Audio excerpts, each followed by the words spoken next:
devotees, my brothers and sisters,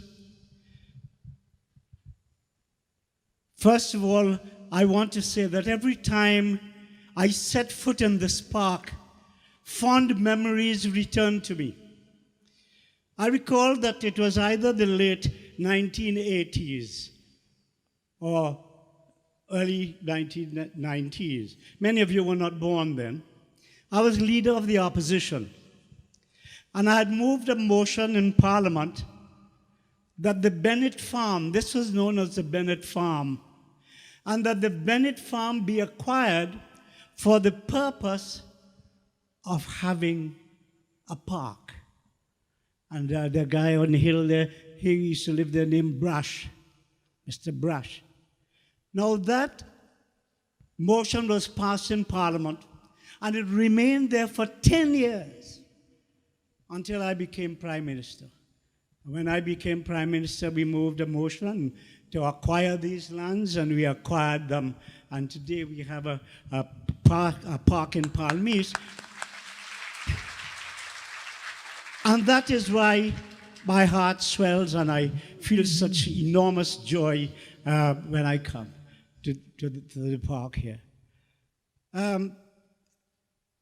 You know, during my campaign, in my old days, my days of war and struggle and battles and so on, I used to boast that I was born in the home of a Hindu. I went to a Presbyterian college. Then I went to a Presbyterian school at primary. Then I went to a Catholic college. And my deceased wife was a Muslim. I dabbled in Buddhism when I was in London. And because of that boast, wherever I go, people would ask me, they say, Bas, what do you think is the best religion? Since your taste of all of them and so on and so forth. And my answer always was, the best religion is that the one that makes you a better person.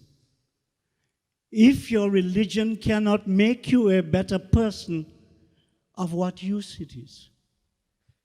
And after I left politics, or maybe it was after politics left me, I'm not sure which it was.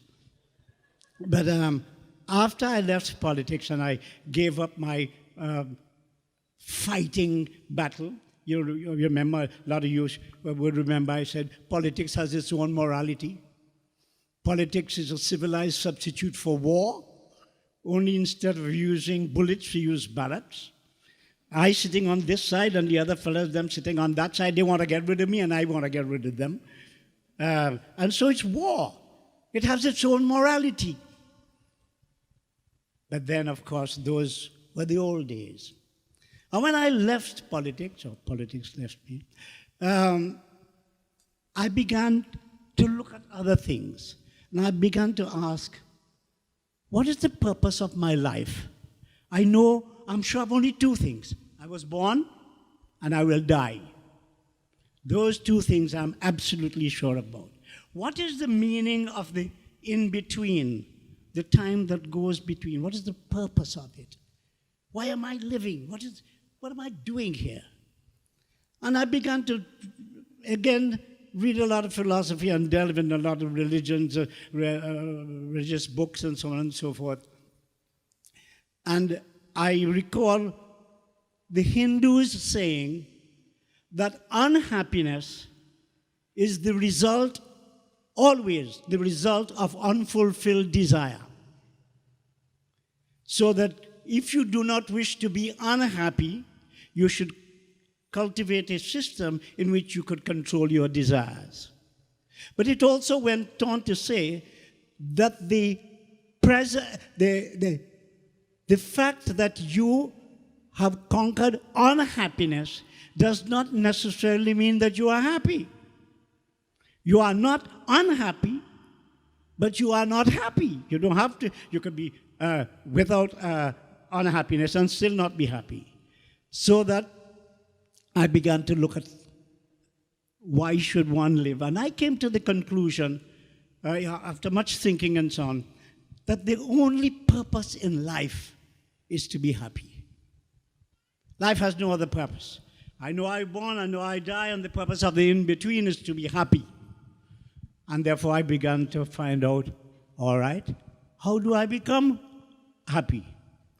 And again, after much thinking and so on, I realized that happiness was not out there. There were many millionaires who killed themselves. There are much richer people who are totally unhappy. There are many people with power who are totally unhappy and so on. And therefore, happiness is not out there. Happiness has got to be somewhere here, inside of you. And therefore, how could you be happy if you hate someone? If I hate you, whole day and whole night I'm thinking how to break your foot and damage you and so on and spite you and do something to hurt you and so on. How can I be happy when this heart is only contemplating hurting people?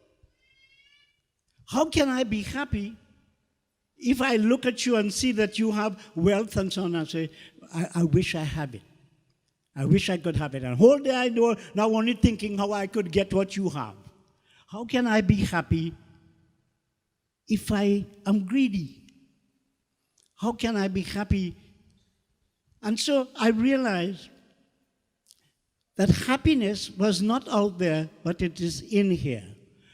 And the only way you are going to be happy to fulfill your life is you have to get rid of hatred, spite, malice, envy, greed, need for revenge, and all these negative tendencies which Pandit may have taught you and preached to you during the period that you are here. So I decided that I will get rid of hatred in my heart. How to do it? In politics, you have so many enemies, I can't shoot them all. So that the question is, how am I going to get rid of my enemies?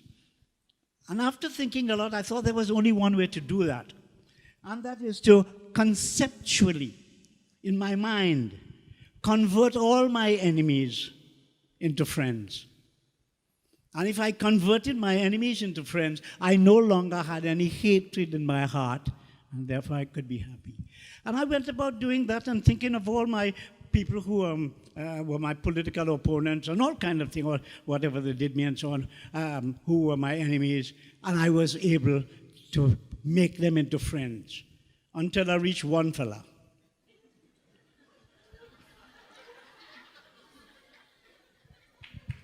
His name was A.N.R. Robinson. I'm telling you my experience. And the reason I hated Robinson was that Robinson destroyed a nation that was on its way to progress. When there was 1818, we had more votes than PNM, but he made Manning the prime minister. And because of that, I thought he ruined the progress the nation was making, and I hated him. And I began to think, what can I think of? What can I do? What thought can I have to love Robinson? No, that's not easy, eh? And after thinking about a lot of it, it dawned on me. Bang! One day it hit me between the eyes. And I said, wait a minute. When there was this 1818 thing, and he made Manning prime minister, he imposed upon a sick man the heavy burden of state, and therefore he was responsible for Manning's death. Now, if he had appointed me as prime minister, he would have imposed upon me the heavy burden of state, and I might have died. Thank you, Robinson, for saving my life. I love you.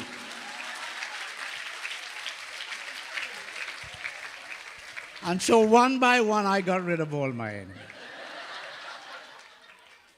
by loving them. And As I said, I looked at a lot of religions and so on, and I noticed in every single one of them, there was one thing they said, that when you get rid of these evil tendencies in your heart, hatred, bitterness, spite, malice, greed, envy, and that sort of thing, you get rid of them from your heart. What do you put in the empty space that has been left there? And every single religion that I have read about tell you one single word: love. And if you could love people, only then you could love yourself. And so when Pandit asked you just now to meditate upon Lord Shiva and and to ask him what you wanted, what it is you pray for. Can anybody, I'm not asking you for an answer, but answer in your own heart, what did you pray for? If you did not pray to live a happy life. And if you did, then that is the benefit of your religion, and it is the right religion if it makes you happy and it makes you a better person. If you leave this place after 12 nights and you haven't changed and you haven't become a better person, you have wasted your time and you have wasted money and you have wasted every moment that you have been here. So I close with only one wish: to thank the Tabalji. You know, I used to play tabla. I used to play tabla at one time, but now you see I'm old and arthritis and so on has taken control of my fingers and so on. And while you were playing there, I was trying to find out which tal it is. Is it Keherwa? Is it Dadra? Is it Tintal? Is it Rupak? And so on and so forth. But you play very well. Thank you very much. And thank you, ladies, for filling my heart with so much joy with your beautiful voice. Thank you, and may Bhagwan shower upon all of you his choicest blessings. Thank you very much.